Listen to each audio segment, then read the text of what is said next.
encantamento da juventude com essas discussões. Então, a minha avaliação a priori assim, é negativa, embora eu acho que a gente tenha muita capacidade de reverter esse cenário a curto prazo. As discussões da volta às aulas está sempre aí, principalmente na rede estadual de ensino, né? O Sim. governador Ratinho Júnior, o Renato Feder, secretário de Educação, estão sempre jogando com isso para tentar, o quanto antes, voltar com as aulas. A gente sabe que seria um genocídio, então a gente precisa ter aí ações de mobilização que garantam que a gente consiga fazer uma luta qualificada com relação a isso. Pois é, eu vou dar minha visão sobre como eu sou jovem, vou dar minha visão. Porque, olha, nós temos o nosso grupinho formado. Tudo bem que a gente não pode se reunir, mas a gente usa computador, coisa. Mas eu acho que seria, tomara que tudo acaba, essa pandemia, que a gente volte a se reunir, porque o que a gente sente falta é aquela, sei lá, a gente se juntar, um trocar ideia, um discutir. E assim, virtual é mais complicado, assim, no meu ver. Mas assim, outra coisa, eu vi sobre esse negócio do Ratinho Júnior, que ele quer voltar às aulas no estadual, mas não é ainda a época, não é a hora. Eu acho que ele tinha que avaliar bem o caso, né? Tem que ter vacina, né, Larissa? Sem vacina, você conseguir reunir 30, 40 pessoas dentro de uma sala de aula é irracional. Ou você imaginar que numa turma de estudantes, sejam eles crianças ou adolescentes, a galera vai seguir as organizações, né, as orientações da OMS de usar máscara, de não aglomerar. Só pode defender uma posição dessa quem não conhece a escola pública, mesmo a escola privada, né, quem não conhece o sistema de educação. Completamente inconcebível que você vá reunir 30 adolescentes dentro de uma sala de aula e cada um vai ficar 5 horas sentado na sua carteira, usando a sua máscara, sem movimento nenhum de aglomeração ou de questões assim. Cumprimentar aqui que chegou o nosso secretário estadual de Juventude, Martim, né? E também a nossa vereadora jovem do PT, A lá Ana de União da Júlia. Vitória, Thaís A Biberbach. Ana, a Ana Júlia também entrou. Ah, Eu é? esqueci Maravilha, de olha que falar. honra. Sim, Ah, bastante honra. gente tá assistindo. E agora eu vou fazer o que nós devemos, assim, para a gente poder chamar mais gente para a juventude, pro, tipo, para JPT, para vir para o nosso lado, assim, o que nós devemos fazer. Você veja, Larissa, se a gente pegar o resultado eleitoral de 2018 e as últimas pesquisas que apontavam quem que ia votar no Haddad, a gente vai ver que o Haddad teve uma votação muito expressiva entre a juventude, e principalmente entre as jovens mulheres. Se a gente pegar hoje as nossas pesquisas eleitorais, é a mesma coisa. A gente vê uma intenção de duas gerações muito distantes de votarem no Lula ou na candidatura do PT que for, que são os jovens e os idosos, né? E um meio campo ali entre 30 e 60 anos que ainda alimenta muito do antipetismo. E a juventude, querendo ou não, é quem tem, claro, agora com a pandemia com bastante mais dificuldade, né, mas quem tem movimentado o cenário político, né, indo às ruas. A Ana Júlia está aqui, por exemplo, nos assistindo, fez parte de um movimento encantador de juventude pouco tempo atrás, de ocupação das escolas, né, quase 1.000 escolas ocupadas só aqui no Paraná, mais de 1.000 no Brasil inteiro. Enfim, então a juventude tem uma certa identidade com o nosso projeto político, a juventude tem intenção de resgatar o petismo, o lulismo e trazer o PT de volta, mas a juventude ainda não tem se filiado ao PT. O PT hoje tem no Paraná menos de 5% dos seus filiados com menos de 30 anos, é muito pouco. É muito pouco. E o cenário nacional não é muito diferente. E o que eu enxergo desse problema? Eu enxergo que para a juventude se filiar a um partido político, seja ela o PT, seja outro partido qualquer, ela precisa enxergar nesse partido político uma ferramenta para que ela consiga fazer política, para que ela consiga colocar em prática aquilo que ela acredita. O partido não vai conseguir filiar jovens só para que os jovens apoiem os demais, só para que os jovens apoiem quem já tem mandato, quem já está eleito, quem já é deputado, quem já é governador, quem já é presidente ou quem já foi. A juventude vai se enxergar dentro do PT à medida em que o PT conseguir ser uma ferramenta para elas. E o Representa, por exemplo, que eu tive aí o prazer de coordenar ao longo desse último período é uma dessas formas de fazer com que o partido se torne uma ferramenta para a juventude. A Thaís, por exemplo, que está aqui, foi eleita vereadora com 30 anos, eu acredito até com menos de 30 anos de idade. Nós tivemos o Hudson em Cafiara eleito com 18. Né? A Ana Júlia aqui em Curitiba fez 4.500 votos, quase 4.600 votos com 20 anos de idade. Então a juventude tem capacidade de fazer política, a sociedade espera uma renovação geracional, não só do PT, mas de toda a política. A direita já cumpriu esse objetivo em 2018 e nós talvez estejamos chegando perto do momento de fazer isso cumprir também. Mas nós não podemos contar que a juventude vai se filiar ao PT espontaneamente, porque o PT lá em 1980 surgiu para defender os direitos dos trabalhadores, ou porque no governo Lula a gente fez e aconteceu e foi um governo maravilhoso. Tudo isso é verdade. Mas a juventude vai entrar no PT, se enxergar no PT, condição de o PT ser um instrumento para que elas também mudem as suas realidades. Então eu acho que é esse o desafio que nos falta, sinceramente. Que o PT consiga demonstrar para a juventude brasileira, para a juventude paranaense, que consegue dar espaço para essa juventude fazer política. E é uma política, inclusive, diferente da política das gerações que nos antecederam. Nós temos uma geração que faz política muito mais horizontalmente, muito mais olho no olho, né? Então, são complexos... De problemas complexos geracionais, né? Porque, enfim, a juventude também questiona, né? E questiona o próprio partido. O que você acha disso, Larissa? Tá meio travada a tua internet, eu acho, sei lá. Tá meio travando. Mas assim, é igual. Eu acho que eu já vou colocar a próxima, porque a gente já tá nesse assunto. Sobre a dificuldade que a juventude enfrentou nessa última eleição também, que seria... Eu vou dar minha visão, porque eu fui vereadora e eu vi muita gente ainda não tendo aquela confiança na juventude. É triste saber isso, mas tem muita gente que não tem ainda confiança em nós. É triste. Oi, você tá me ouvindo? Tô. Não, é triste mesmo, Larissa, e é um preconceito geracional, né? Nem sempre o mais velho é o mais competente, nem sempre o mais velho é o mais inteligente. Claro que aquele que ao longo da vida aproveita as suas oportunidades, vai estudando, se qualificando, agarrando experiência, ele vai ficando cada vez melhor, né? O mais bem preparado, mais qualificado. Mas não é uma verdade para todo mundo. Bolsonaro tem quase 60 anos e hoje disse que a Antártida fica no Brasil.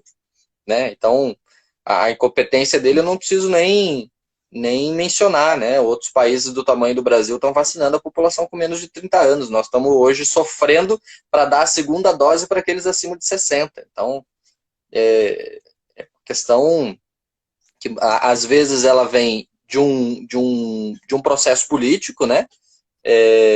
De um programa, a gente defende um programa muito bem estabelecido e a partir desse programa que as pessoas devem confiar na gente, né, da clareza com a qual a gente defende as nossas ideias, a defesa dos trabalhadores, da juventude, das mulheres, dos negros e negras, da população LGBTI, dos pequenos agricultores, né, enfim, de uma gama importante da sociedade e a capacidade que a juventude tem de renovar os métodos dessas lutas, né, de atualizar também esse programa.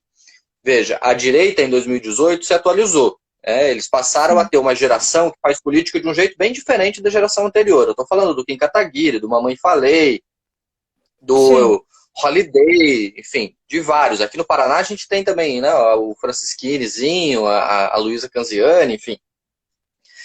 Que fazem, o Felipe Barros, né, que fazem campanha ou política basicamente pelas redes sociais, assim. Tem um programa muito mais radical do que tinha a direita anterior, inclusive. Então eles conseguiram renovar um método de fazer política dentro de um determinado programa. E esse é o desafio que nós temos também. Nós não podemos imitar os mais velhos que a gente. A gente não tem que fazer política como fazem os nossos deputados, como fazem os dirigentes mais velhos do PT. A gente tem que fazer do nosso jeito, mas defendendo as ideias que sempre fundaram e organizaram o Partido dos Trabalhadores. A gente precisa ter novos mecanismos criados a partir dessa juventude para defender a classe trabalhadora, para defender o jovem trabalhador que está lá no Uber ou no frigorífico lá no interior, ou que está trabalhando precariamente, fazendo bico, vai trabalhar hoje, não sabe se vai trabalhar amanhã. Como que nós dialogamos com eles? Então nós temos um programa, que é a defesa dos trabalhadores, mas nós precisamos ter um método diferente, porque a sociedade que fundou o PT não existe mais. Nem do ponto de vista econômico, do ponto de vista político, do ponto de vista da organização da sociedade, é tudo diferente. Nós estamos vivendo uma revolução tecnológica. Então, ou a juventude vai ter capacidade de colocar novos métodos no programa que a gente sempre defendeu, ou dificilmente as pessoas vão confiar na gente de fato. Mas você tem toda a razão. Existe um processo de preconceito geracional.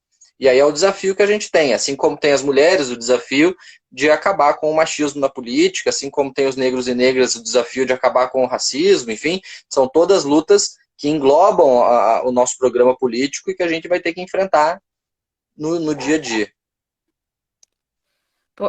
Pois é, e nós, assim, nós do JPT estamos tentando mudar essa perspectiva do povo, né? Tentar colocar, eu acho que é a hora de colocar ideias novas. Eu acho que não podemos abaixar a cabeça, temos que lutar, temos que lutar. E você podia comentar alguma coisa sobre a agenda da JPT, como que vai ser esse ano, se você puder, claro. Claro. É uma expectativa muito grande, né, Larissa, que a juventude do PT tem hoje com relação à organização das nossas secretarias municipais, da renovação da Secretaria Estadual, da Secretaria Nacional. Porque, veja, isso que a gente tem comentado, que tem sido talvez a tangente aqui de todas as discussões que a gente fez até agora, a juventude não é levada a sério. Né? A juventude não é levada a sério pelo eleitor, a juventude não é levada a sério pelas nossas famílias, e a juventude também não é levada a sério pelo partido, inclusive pelo nosso. Nós precisamos falar isso com bastante clareza. Porque, veja, se fosse levada a sério como deveria, a gente não ficaria 7 anos, 6, 7 anos, sem ter congressos municipais da juventude do PT, sem renovar as nossas direções. Isso é um absurdo. A última vez que nós tivemos congresso da juventude do PT nas municipais, Larissa, essas ferramentas que nós estamos usando para conversar aqui agora sequer eram usuais. Talvez algumas até existissem. Né? O WhatsApp era uma grande novidade lá em 2015, nós estávamos aprendendo a usar, saindo dos SMS gratuito para passar a fazer parte dos grupos, de compartilhar mídia, enfim. A geração que foi eleita para conduzir a juventude do PT a partir de 2015, que foi a última vez que nós tivemos um congresso de ciclo completo, hoje já passou bastante dos 30. Então, assim, a primeira coisa que nós precisamos garantir é que a juventude seja levada a sério no PT e que tenha congresso de renovação das direções da juventude do PT esse ano. E que esse congresso seja organizado da forma mais responsável possível.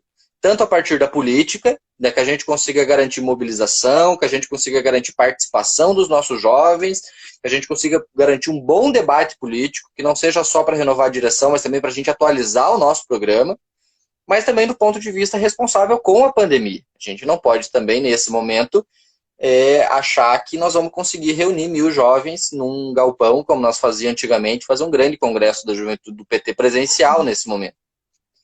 Menos provável que isso é que o governo Bolsonaro tenha uma crise de competência e consiga comprar vacina suficiente para vacinar toda a população, inclusive os jovens, até o final do ano. Não podemos ter essa expectativa, porque isso não vai acontecer.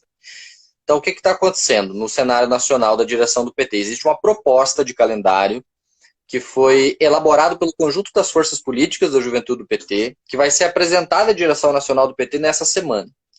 O que consta lá? Consta lá a possibilidade da gente fazer um congresso híbrido. Ele funcionaria da seguinte maneira. As etapas municipais poderiam acontecer presencial ou virtualmente, a depender da realidade de cada município. Por exemplo, lá no município de Planalto, né, que é o seu município, da onde você com carinho está me atendendo nesse momento, talvez o Congresso da Juventude do PT tenha um tamanho de 10, 15 jovens, enfim. E tenha lá em Planalto um local que a gente consiga fazer um congresso com esses 10, 15 jovens sem fazer uma grande aglomeração. Aqui em Curitiba, por outro lado, a gente vai fazer um congresso, sei lá, com 100, 150 pessoas. Talvez seja mais difícil para a gente fazer presencial.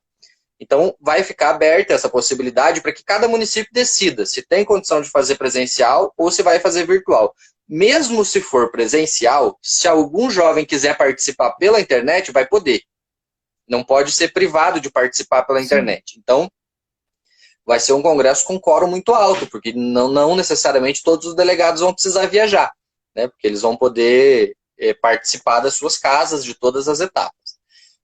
Esses congressos municipais, nesse formato, deve acontecer, a partir dessa proposta de calendário, entre os meses de junho até agosto. São 2 meses, né? Da metade de junho até lá por finalzinho de agosto, o calendário ainda está em ajuste.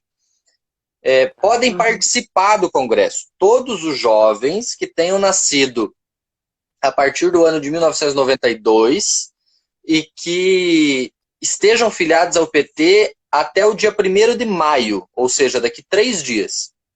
Os jovens que se filiarem ao PT até o dia 1º de maio vão poder participar do Congresso da Juventude do PT. Quem perder esse prazo vai ser muito bem-vindo no PT também, vai participar do Congresso, mas não vai poder votar. Aí depois disso, em setembro e outubro, a gente deve ter o Congresso Estadual da Juventude do PT. O Congresso Estadual da Juventude do PT deve ser híbrido, da mesma forma que os municipais, só que necessariamente híbrido. A comissão eleitoral deve estar toda reunida no mesmo local, numa mesma data, né, durante o congresso, todos no mesmo local.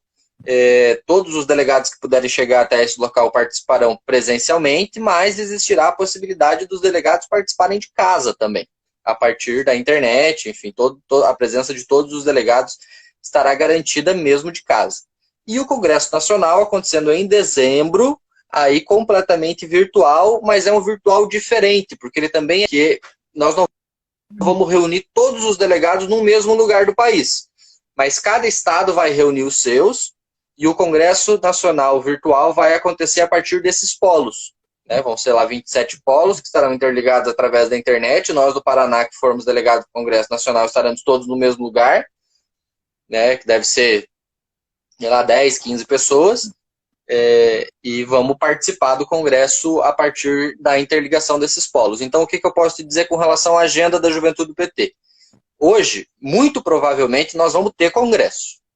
Está caminhando para isso, é muito difícil que a gente tenha alguma coisa que reverta. Nós devemos ter esse calendário em junho, de junho a agosto, de junho a dezembro, né, das etapas municipais até as etapas estaduais, até a etapa nacional, passando pelas etapas estaduais, e nós vamos renovar as nossas direções. Agora, qual que é o nosso desafio, Larissa? O seu também como direção municipal da Juventude do PT de Planalto, nosso da direção estadual da Juventude do PT, é garantir que esse congresso, nesse modelo, funcione.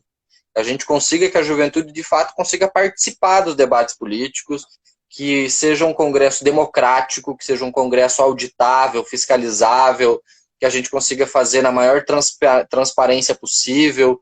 Eu estou vendo que a Andriele entrou aqui, por exemplo, também entrou o Samuel, né? Deixar um abraço para o Samuel, mas a Andriele entrou aqui também, ela é companheira da direção estadual da Juventude do PT.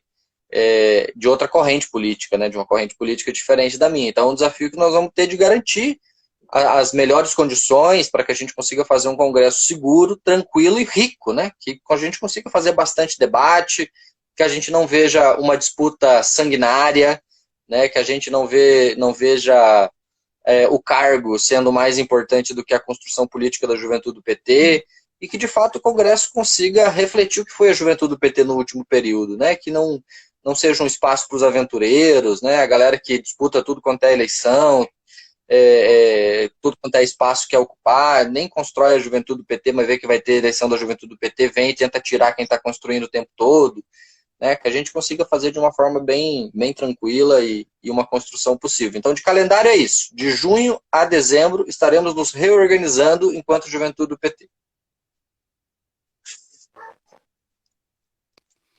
Então, eu queria que tu explicasse um pouco sobre esse, como que é? É chamado delegado, né? Se Isso. tu pudesse explicar um pouco. Explico. Como é que funciona? A palavra delegado. Eu quando comecei no movimento estudantil, né, foram na minha escola para pedir para mim para mim ser delegado no congresso da UPES, né? Depois, naquele mesmo congresso, eu seria eleito dirigente da UBS, mas enfim. E eu ouvi essa palavra delegado e, poxa, delegado para mim é coisa de polícia, né? O que tem a ver delegado com o movimento estudantil e tal? Mas essa palavra delegado, ela é utilizada nesse processo do Congresso, porque assim, a eleição da juventude do PT, ela não é uma eleição direta, em que você vota, como a eleição de presidente é direta, você vai lá na urna e vota direto para o presidente. O meu voto e o teu vale a mesma coisa. E o dele, inclusive. A eleição da juventude do PT não é direta, ela é indireta. E como funciona? Reúne-se no município, os jovens, né, a juventude do PT do município, lá de Planalto, vão se reunir. A proporção vai ser o seguinte, se tiver 2 jovens lá em Planalto que se reúnam, um deles vai ficar com a tarefa, né, vai se delegar a ele a tarefa de representar Planalto no Congresso Estadual da Juventude do PT. Se tiver 5, aí vai ser 2. Se tiver 8, vai ser 3. E assim sucessivamente. A cada 3 ou 4, se eu não me engano, ganha um a mais. O primeiro tem que ter 2, não elege com 1, né? Tem que ter pelo menos 2. E aí vai fracionando de 4 em 4 para participar. Esse delegado, ele, né, é uma tarefa que foi delegada a ele. E é uma tarefa de representação. Ele precisa sair lá do município dele, vir participar do Congresso Estadual e representar o seu município. O que acontece na grande maioria dos casos e que é um problema? Por exemplo, a gente vai sair fazendo campanha, vai ter desde o começo alguém que é candidato, delegado a secretário nacional da Juventude do PT, alguém que é candidato a secretário estadual, enfim.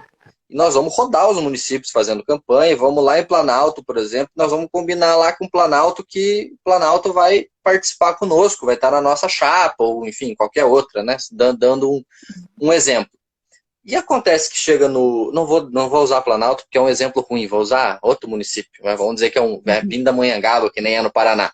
E aí chega lá no Congresso, e a pessoa que foi eleita delegado lá na base, chega no Congresso e vota em outra chapa, por outra razão, né? Seja porque prometeram alguma coisa para ela, vai ocupar algum cargo, enfim, se apaixonou por alguém, fez um amigo, né? Enfim, inúmeras razões. Então, a eleição indireta, ele tem esse problema, que nem sempre a vontade lá da base no município se concretiza no Congresso Estadual ou no Congresso Nacional. Mas é o método que a gente tem para fazer. E aí, a função do delegado é exatamente essa, é sair do município e ir até o Congresso Estadual e exercer em nome do município, em nome daqueles jovens que o elegeram delegado, o direito à voz e voto no Congresso, participar dos debates e votar, e ser votado, inclusive, mas para ser votado não precisa ser delegado, só para votar. Uhum. E o mesmo acontece depois do estadual para o nacional. Não existe delegado direto do municipal para o nacional, por exemplo. A gente tira os delegados do municipal para o estadual, né, sejam lá, sei lá, vamos dizer que 10. Vieram 10 do mesmo município e participaram do estadual. E no estadual nós vamos tirar os delegados do estadual para ir para a nacional. Pode ser aqueles mesmos 10. Aí outros municípios vão ficar de fora, mas pode ser aqueles mesmos 10. Como pode ser que não fique ninguém, né? Ninguém vai para o estadual. Enfim. Quais são as regras para ser delegado? Tem que estar apto. Então tem que ter nascido depois de 1º de janeiro de 1992. Precisa ter se filiado ao PT antes do dia 1º de maio de 2021. Se for assessor parlamentar, precisa estar em dia com a contribuição partidária. Se for filiado comum, não precisa. E aí tem a questão de gênero, né? Se for 2 delegados, tem que ser um homem e uma mulher. Se for um só, não tem como fazer paridade, mas a partir de 2 tem que ser paritário e tem que respeitar também a proporcionalidade racial, que aqui no Paraná é de 11, alguma coisa, que é a proporção dada pelo censo do IBGE. Então, são os critérios para poder ser ou não ser delegado para os congressos estaduais e nacionais. E a função do delegado é Sim. simples, é representar o município no Congresso e votar em nome do município. E outra coisa, quantos anos fica no mandato da JPT, no caso, assim, quando for? Porque tem o Sorizo, como você falou, ele entrou em 2015. Desde 18. Aí, se tu pudesse explicar isso também, que seria, eu acho que, bastante importante. Se a juventude for levada a sério, se a juventude for levada a sério, é 2 anos. Né? O combinado que nós temos é que a cada 2 anos tem Congresso Estadual, Nacional e Municipal da Juventude do PT. Essa é a ideia desde que a Juventude do PT virou secretaria lá já há pouco mais de 10 anos atrás. E a ideia é que de 2 em 2 anos a gente faça congresso. Infelizmente isso nunca aconteceu, Larissa. Eu acompanho quase todo esse processo, né? Entrei novinho no PT, nunca vi uma gestão de 2 anos. Nós podemos pegar aqui, por exemplo, o Carlos Emar, né? Lá de Maringá, que foi nosso secretário estadual, acho que de 2010, ficou até 2015. Aí o Martim agora, o primeiro mandato dele começou em 2015, deveria ter acabado em 2017, só acabou em 2018. Aí em 2018 nós tivemos um congresso extraordinário, que foi feito só os estaduais e o nacional, que era para ter durado 1 ano a gestão, ou seja, era para ter tido congresso em 2019, até hoje não teve. Então, assim, em tese, né, é 2 anos. Nós vamos lutar para que seja 2 anos, porque a gente acaba matando gerações da juventude do PT fazendo congressos com datas muito distantes. Mas, infelizmente, não tem como garantir. Né? O Sorriso, por exemplo, é nosso secretário nacional desde 2018, porque em 2018 a gente teve o Congresso Estadual e o Nacional, nós não tivemos os municipais. Então, o Sorriso foi conduzido secretário em 2018, ele não tinha sido eleito em 2015, em 2015 tinha sido eleito o Jefferson, lá do Sergipe. Depois o Jefferson saiu, foi ser secretário de Juventude do Governo Federal, do governo Dilma, assumiu o companheiro Farina, do Rio Grande do Sul, no lugar dele, e em 2018 o Sorriso foi eleito.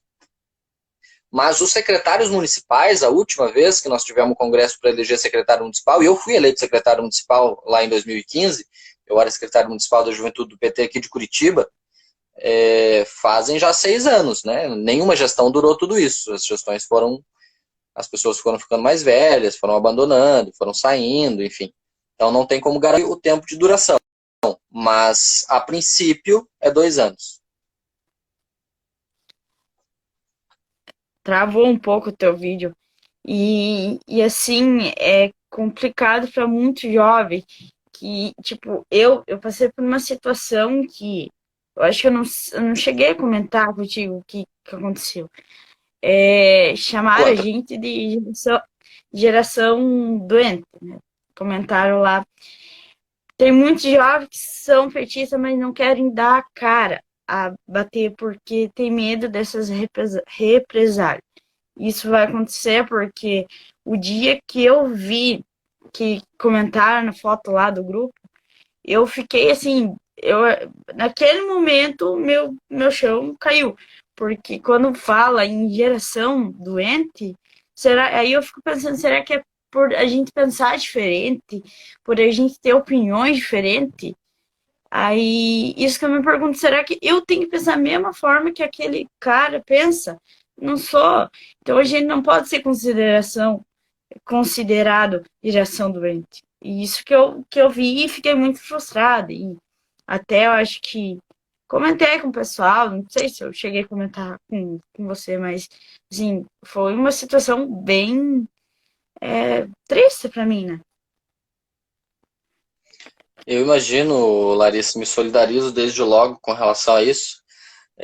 Mas veja, nós estamos vivendo já desde 2013, talvez desde junho de 2013, para ser mais exato, uma onda de ódio, né, de violência, principalmente de violência verbal, de violência virtual, de ameaça, de tentar achacar as pessoas mesmo que pensam diferentes, né, principalmente com a gente que é de esquerda, que tem uma posição política evidente, que tem uma luta, uma pauta, enfim.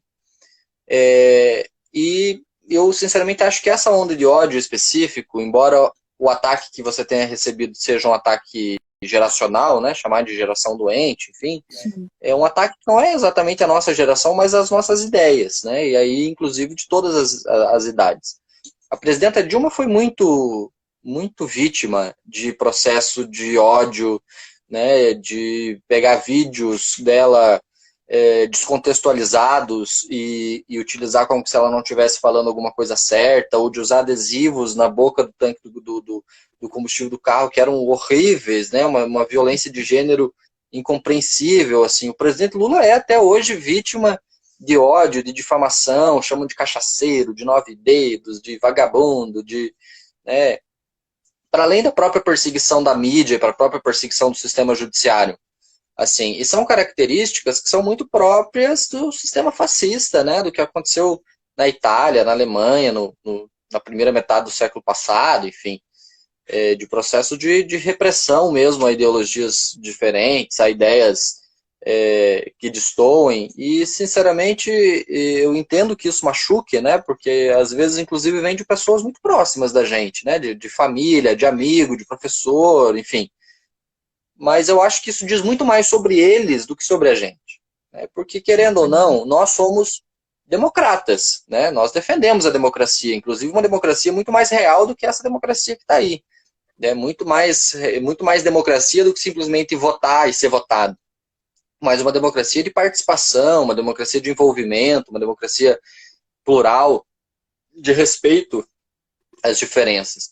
E aí eu pergunto, assim, quem está doente, né? Quem está doente? Quem não consegue conviver com o divergente, quem não consegue pensar, quem não consegue debater, quem não consegue compreender, né, que as pessoas possam pensar diferentes, né, não é a gente que está doente. Nós não somos uma geração doente, muito pelo contrário, nós somos uma geração saudável, de luta, que está vivendo um momento histórico muito peculiar e está resistindo bravamente ao que está acontecendo. A gente pode pegar todas as grandes resistências a isso, a esse governo fascista, a esse movimento de repressão política que acontece, a juventude é linha de frente em todas essas disputas, em todas essas defesas. A história mostrará quem está doente.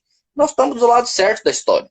Nós estamos defendendo o que é justo, nós estamos defendendo direitos das pessoas que precisam de direito, nós estamos defendendo o direito de pensar, o direito de falar, o direito de agir, o de comer, o de trabalhar, o de se divertir, né, o direito de viver a vida como ela tem que ser vivida. Então, assim, entenda isso como uma fala de solidariedade, assim, né? Não é justo o ataque que você recebeu, obviamente não é. Muitos companheiros nossos e companheiras estão recebendo ataques similares, mas nós precisamos estar forte e ter no nosso coração, na nossa cabeça, que nós estamos do lado certo da história, que a violência, que o ódio não são instrumentos de fazer política, e que nós estamos por aí defendendo o amor, defendendo a vida, defendendo direitos, defendendo que o Estado exista e exista para ajudar quem precisa do Estado. E esse antipetismo tá, desde que assim, eu percebi que o antipetismo antes era óbvio que tinha, mas quando o Bolsonaro se elegeu, aí foi um disparo, fake news, gente, e a gente, por isso que eu falo que tem muito jovem que não gosta da cara, tá por medo. E aí eu queria te perguntar assim, igual a liberdade do Lula agora, que foi provado que o Moro tinha culpa. Culpa não, mas assim, será que isso afetou no governo Bolsonaro? Com certeza, afetou em toda a relação política que esteja estabelecida no Brasil. Né? Primeiro que o STF não contou nenhuma novidade, né? Não precisa ser estudante de direito. Eu estou aqui vendo que entrar aqui o Agnaldo, que é um amigo advogado, o Pablo também, que se formou comigo na Universidade Federal ali, que é um baita de um advogado, principalmente dessa área do direito constitucional, administrativo, né? E eles com certeza concordam comigo que o STF não contou uma novidade ao país, não contou algo que as pessoas não soubessem, porque a Lava Jato, comandada pelo Sérgio Moro, foi uma instituição de perseguição política. Criou-se em Curitiba um tribunal de exceção que foi chamado pelo Lula de República de Curitiba pejorativamente, porque era exatamente essa referência que se buscava fazer. E provou-se ao longo do processo, principalmente com o vazamento das conversas lá da Vaza Jato, né, do The Intercept, do Glenn Greenwald, enfim, daqueles jornalistas que conseguiram fazer aquela importante investigação, que o presidente Lula não foi submetido a um julgamento justo, que antes mesmo da colheita das provas, ou dos depoimentos, ou do que quer que seja, o promotor e o juiz já tinham a intenção de condenar o presidente Lula. Então, não aconteceu o rito normal, que é quando a gente fica sabendo, quando a justiça fica sabendo do acontecimento de um crime, ela vai buscar identificar o que aconteceu, quais foram as provas, em quais condições aconteceu e quem foi o agente culpado. Pelo contrário, eles escolheram um agente e foram atrás para ver se por acaso não tinha algum crime. e vasculharam a vida do presidente Lula e fraudaram, inclusive, a eleição de 2018. Se o Lula tivesse sido candidato, nós não estaríamos nessa situação que nós estamos, de desemprego, de economia, da própria pandemia, das mortes, enfim.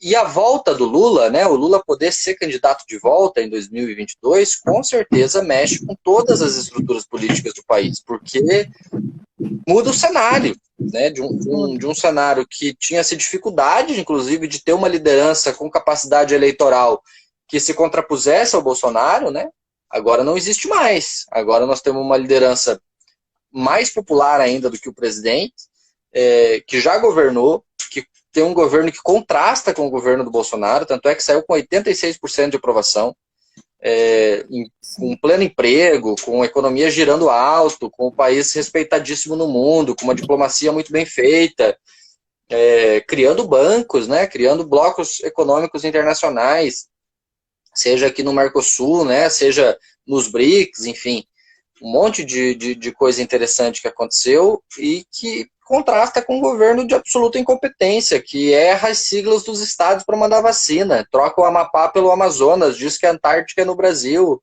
enfim, e que não está conseguindo lidar com os problemas. Assim, eu acho que o presidente sentiu o golpe, o presidente Bolsonaro sentiu o golpe, se afastou de algumas posturas um pouco mais radicais no primeiro momento, tentou fazer uma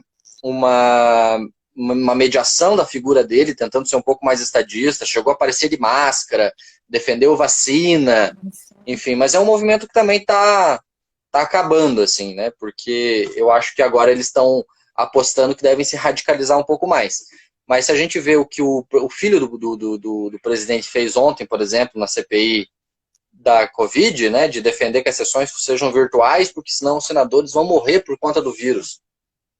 Isso é completamente irrazoável e com certeza essa mudança de postura do governo é com relação a um novo cenário político que se põe, né? Agora não é mais ao Dória, ao Luciano Huck, ao próprio Haddad que eles precisam se contrapor, eles precisam se contrapor ao Lula, que governou muito bem, né? Então, com certeza tem impacto, sim. Não sei se você concorda comigo. Não, concordo completamente, porque a gente achou engraçado, porque quando foi Lula teve seus direitos legados, assim, tipo, que pode ser presidente. O engraçado é que ele, igual você falou, ele defendeu a vacina, ele usou máscara, ele fez tudo que ele fez ao contrário, né? E aí, medo que o Lula se eleja, e vai se eleger, com certeza, aí ele tomou essas atitudes. É uma situação bem complicada que o Brasil está vivendo, porque a gente chacota no mundo inteiro, vamos dizer assim, que a gente não tem presidente. Nós somos um país que não tem ninguém para governar nós. Isso é chateado. Isso é bem triste, uma situação bem complicada. E para quem eu encomendei até um livro e eu comecei a ler. Gente, a melhor coisa é sobre esse carinha aqui. É um livro muito bom e que ele conta tudo sobre como que o povo que travou bem na hora. Hã? Mostra o livro de novo, travou bem na hora. Ah, sim. Ele é a entrevista que o Lula deu e eu acho que assim é um livro muito bom para ler. Eu comprei meio trocado, era para ser a parte 1, comprei a parte 2, mas assim, é um livro bem bacana. Conta tudo que o Lula, toda a entrevista que o Lula fez com o Sérgio, que o Sérgio Moro fez com o Lula. Eu acho que é uma coisa bem bacana de ler. Acho que tu tem alguma coisa para comentar? Eu vou aproveitar o merchan do livro. Quer ver? Deixa eu mostrar. E vou sugerir também, para quem quiser entender, né, o posicionamento do STF, né, e principalmente a parcialidade do juiz Moro, esse livro aqui, ó, que chama-se Relações Obscenas, as Revelações do The Intercept. É um livro interessante porque ele conta com a organização de uma companheira nossa da Juventude do PT aqui do Paraná. Ele foi organizado pela Camila Milek e pela companheira Ana Júlia, né? e ele traz uma série de artigos de pesquisadores, de juristas, de gente que entende do processo também, e exatamente nesse sentido de desvendar o que aconteceu na Lava Jato, né? Então, fica, já que você mostrou um livro, né, eu mostrar um também que encaixa muito nessa questão e que para quem busca aí compreender, né, os argumentos pelos quais ficou comprovada a suspeição do ministro, do ex-ministro, do ex-juiz e agora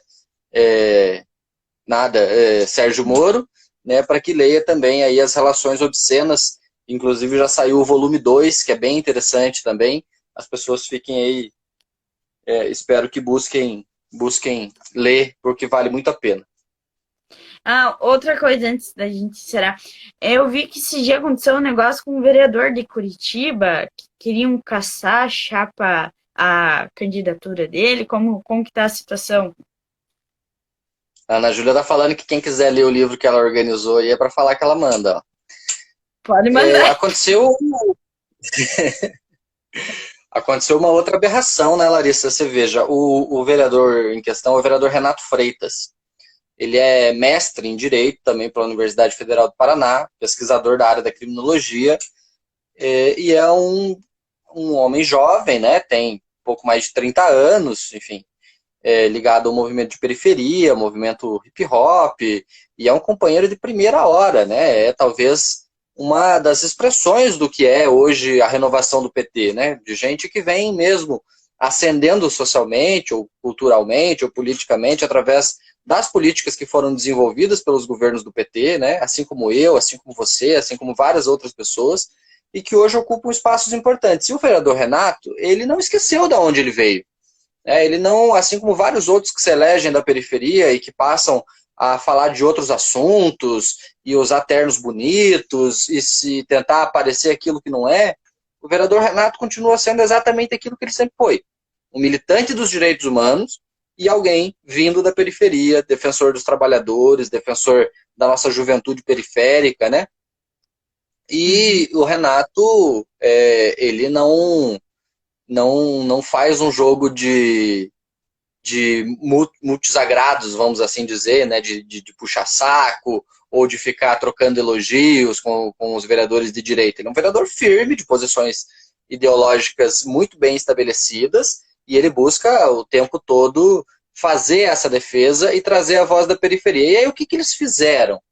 Né, aconteceu uma sessão na Câmara Municipal de Curitiba, em que um dos vereadores da bancada evangélica estava defendendo mais benefício, não sei exatamente qual a questão, mas defendendo o tratamento dos adictos, né, dos dependentes químicos, através das comunidades terapêuticas mantidas pela igreja, mas financiadas pelo Estado.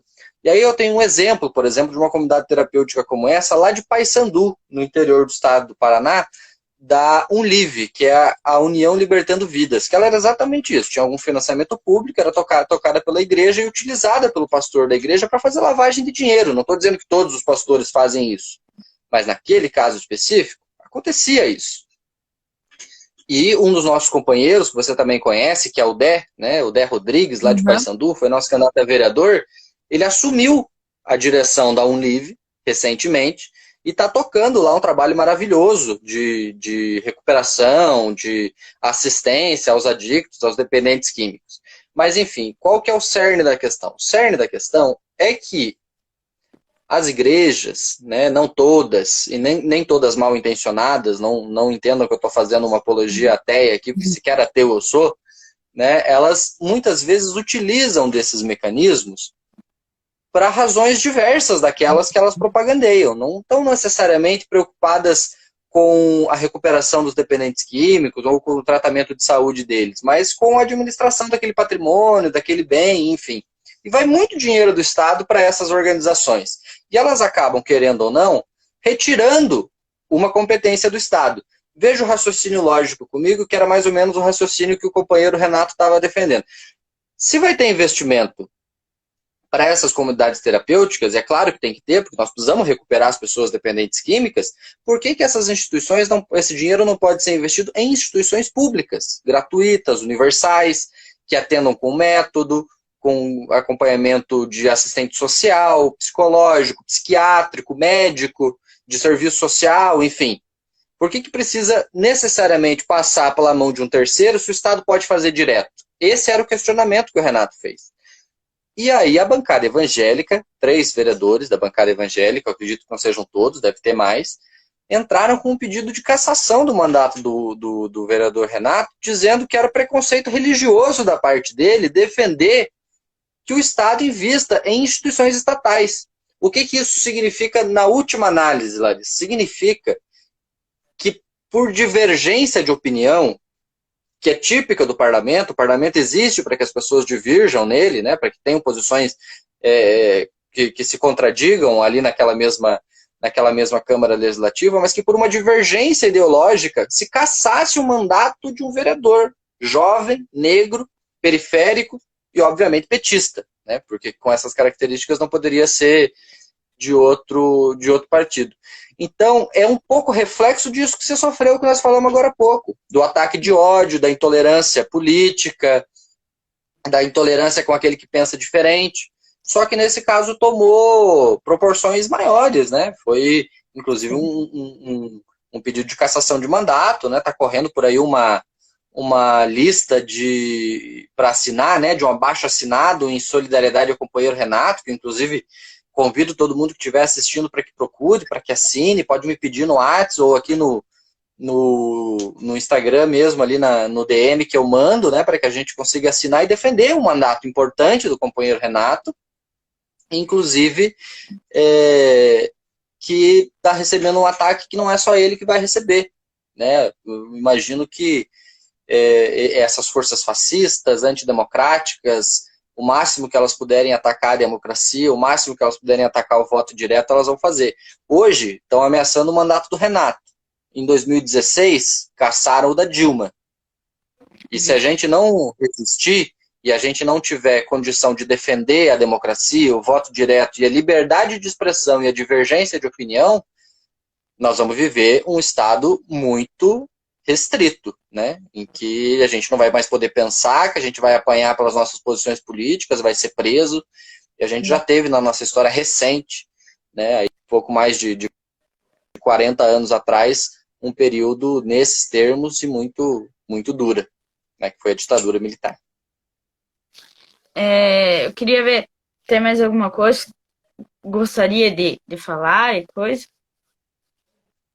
Eu queria deixar o convite para os nossos companheiros, né, que estão aí nos assistindo, mandar aqui um beijão para a Gé, lá de Irati, né, nossa querida cidade de Irati, o companheiro Lucas, que está ali pedindo para eu mandar. Lucas, eu vou mandar sim, pode ficar tranquilo. Se você puder me mandar uma DM aqui, fica mais fácil, mas senão eu te procuro daqui a pouco e damos um jeito para eu te mandar o abaixo-assinado. E fazer um convite principalmente assim, para que as pessoas filiem-se ao Partido dos Trabalhadores.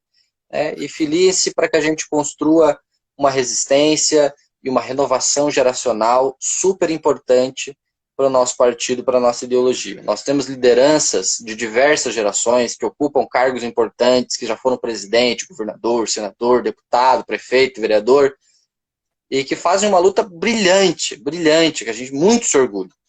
Mas nós, jovens, precisamos nos somar a essa geração, precisamos participar desse processo, precisamos também ousar defender as nossas ideias publicamente. Cabe esse papel à juventude. Fazer um último registro, também nós estamos na semana do 1º de maio, que é o Dia do Trabalhador, nós vamos ter comemorações estado afora, país afora, muito importante que a juventude do PT se envolva nas discussões do 1º de maio, e nós temos amanhã a descomemoração de uma data muito importante no estado do Paraná. Amanhã é dia 29 de abril de 2021.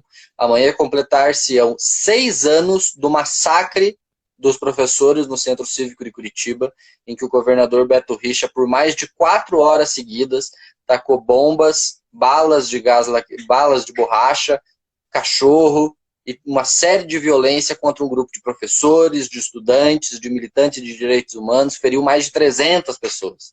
Então nós precisamos ter essa lembrança amanhã, postar nas nossas redes sociais as lembranças do dia 29 de abril, no dia 1º comemorar o Dia do Trabalhador, amanhã descomemorar a violência do governador o então governador do PSDB, do Beto Richa, e organizar a luta. Agradecer do fundo do coração, Larissa, por você lembrar de mim, por você me chamar de vez em quando para a gente bater um papo. Eu estou sempre por aqui assistindo as suas lives, sempre muito qualificadas com os nossos companheiros, as nossas companheiras. Sou um fã do seu trabalho, da sua coragem de vir às redes sociais defender aquilo que você acredita. Espero que você seja sempre essa menina forte e determinada, mas que também seja um exemplo para mais jovens petistas que ocupem as redes sociais e que façam o bom debate político.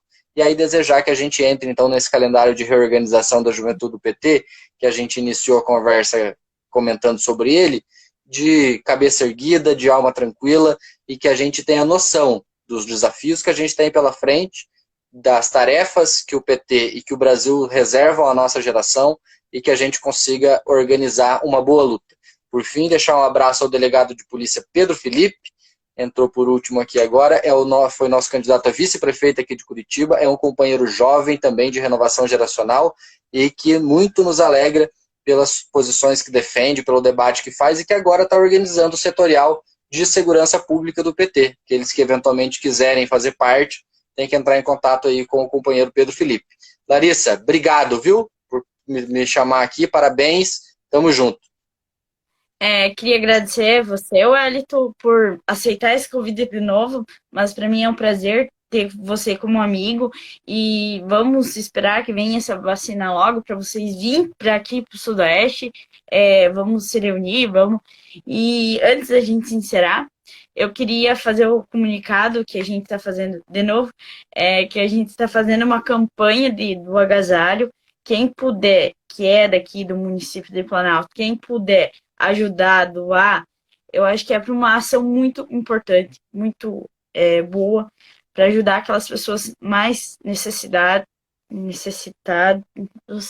E vamos ajudar, gente, porque eu já coloquei os cartões de divulgação e vamos fazer uma ação bem bonita, bem legal. Agradecer você, de novo, por aceitar. Obrigada a todos que tiveram presentes nessa live. Uma boa noite. Valeu, Larissa.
Então, boa noite a todos. Hoje estou iniciando essa live antes de eu chamar o nosso convidado. antes de mais nada, eu queria, para aqueles que for de Planalto, que ajude na nossa campanha do agasalho, porque é um motivo muito importante a gente arrecadar esses agasalhos para dar para as pessoas mais necessitadas. E hoje estarei conversando com ele, que é ele que é coordenador do movimento Representa.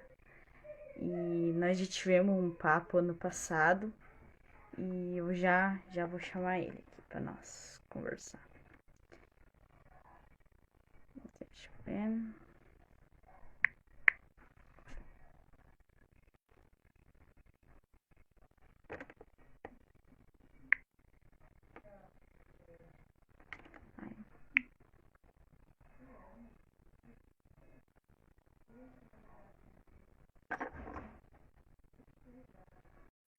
Então eu já convidei ele.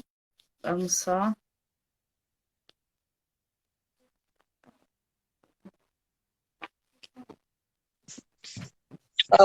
Salve, dona Larissa! Boa noite, senhor Gerolane. Tudo bem contigo? Tudo bem com a senhora? Bem, graças a Deus. E com a senhora? Tamo firme e forte. Aqui, né? Hã? Apertadinho aqui o ângulo da câmera, tava arrumando. Pois é. Não, então, como eu iniciei um pouquinho antes para eu dar um aviso que é sobre a nossa campanha do agasalho, né? Que eu acho que seria importante o pessoal ajudar nós, porque a gente quer fazer essa ação para doar para as pessoas mais necessitadas e carentes daqui do nosso município. E aí eu já apresentei um pouquinho você. O Wellington, que é coordenador do Movimento Representa, e é formado em Direito. E travou tua câmera. Travou?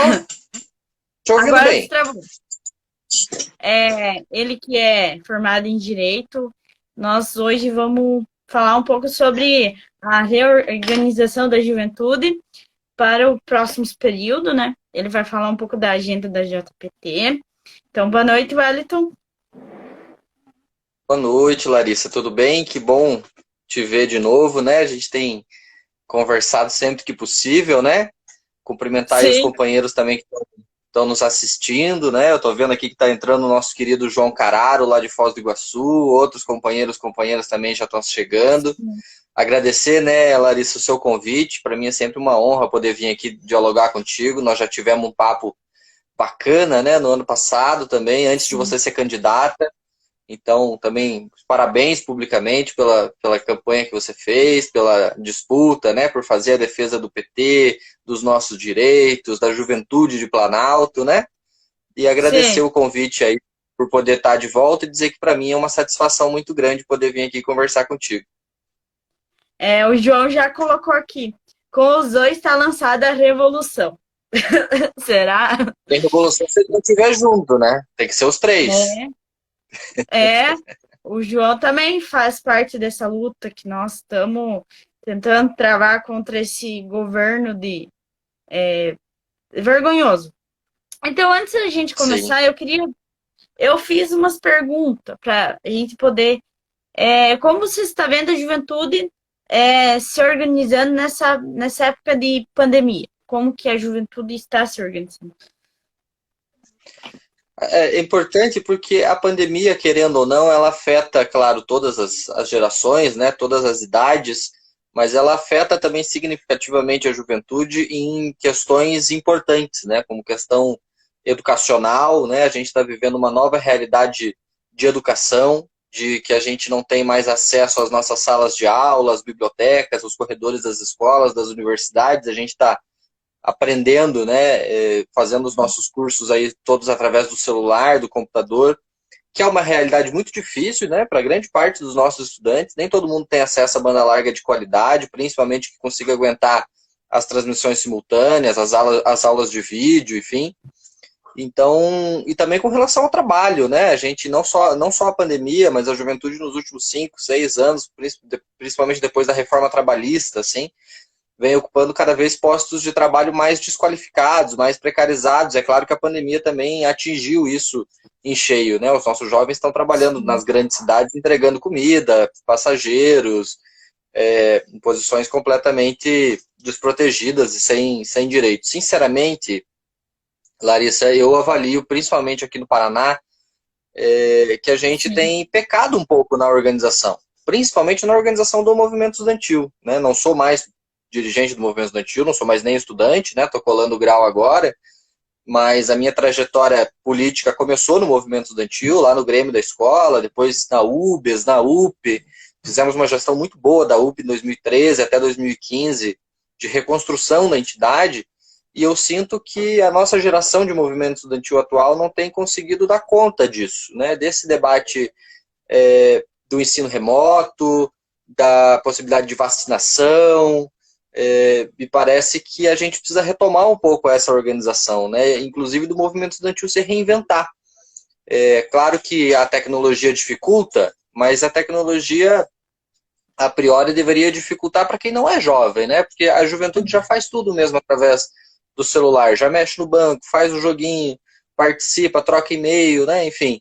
E me parece que na questão da organização política, especificamente, a questão da pandemia tem nos atrapalhado por conta disso, assim, da falta do contato, da ausência de uma postura um pouco mais firme do movimento estudantil. Sei que nós temos companheiros, inclusive, da juventude do PT, que fazem parte da UP, né, da União Paranaense dos Estudantes, e infelizmente não vem conseguindo desenvolver um trabalho de mobilização e de encantamento da juventude com essas discussões. Então, a minha avaliação a priori assim, é negativa, embora eu acho que a gente tenha muita capacidade de reverter esse cenário a curto prazo.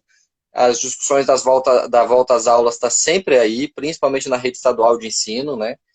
O Sim. governador Ratinho Júnior, o Renato Feder, secretário de Educação, estão sempre jogando com isso para tentar, o quanto antes, voltar com as aulas. A gente sabe que seria um genocídio, então a gente precisa ter aí ações de mobilização que garantam que a gente consiga fazer uma luta qualificada com relação a isso. Pois é, eu vou dar minha visão sobre como eu sou jovem, vou dar minha visão. Porque, olha, nós temos o nosso grupinho formado. Tudo bem que a gente não pode se reunir, mas a gente usa computador, coisa. Mas eu acho que seria, tomara que tudo acaba, essa pandemia, que a gente volte a se reunir, porque o que a gente sente falta é aquela, sei lá, a gente se juntar, um trocar ideia, um discutir. E assim, virtual é mais complicado, assim, no meu ver. Mas assim, outra coisa, eu vi sobre esse negócio do Ratinho Júnior, que ele quer voltar às aulas no estadual, mas não é ainda a época, não é a hora. Eu acho que ele tinha que avaliar bem o caso, né?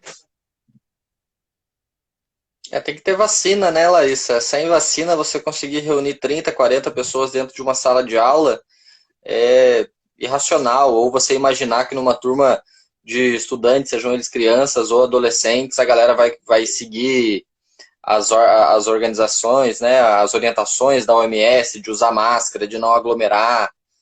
Só pode defender uma posição dessa quem não conhece a escola pública, mesmo a escola privada, né, quem não conhece o sistema de educação. Completamente inconcebível que você vá reunir 30 adolescentes dentro de uma sala de aula e cada um vai ficar 5 horas sentado na sua carteira, usando a sua máscara, sem movimento nenhum de aglomeração ou de questões assim.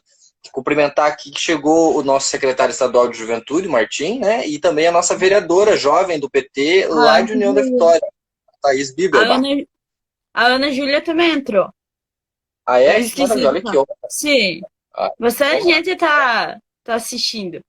E agora eu vou fazer o que nós devemos, assim, para a gente poder chamar mais gente para a juventude, tipo, para JPT, para vir para o nosso lado, assim, o que nós devemos fazer.